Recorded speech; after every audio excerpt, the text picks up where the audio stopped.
Ang lulutuin po natin ngayon ay ubing ginatan. Una po nating ilagay yung ating mais.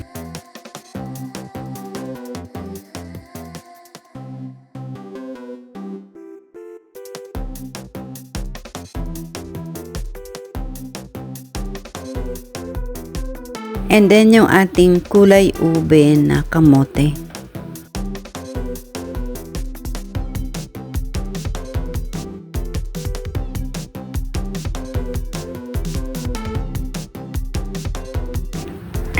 Okay, nailagay na po natin yung ating mais, kamote at yung ating sago.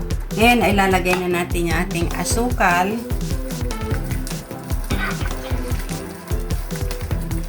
And lagyan natin siya ng drops ng ube. Kasi nga ube flavor ang ating ginatan. Okay, so kulay ube na yung ating gata.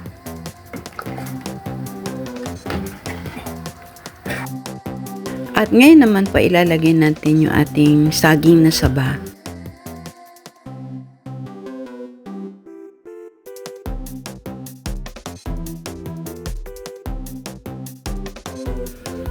Ito po yung ating malagkit na bilog-bilog na kulay ube din.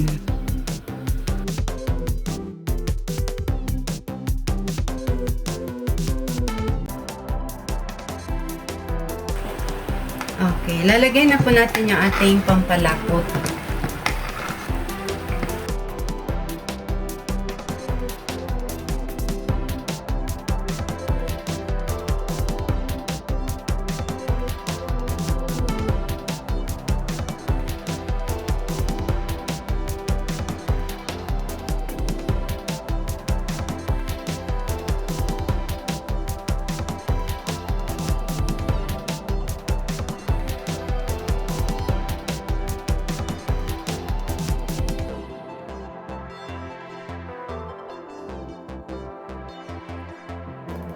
Thanks for watching.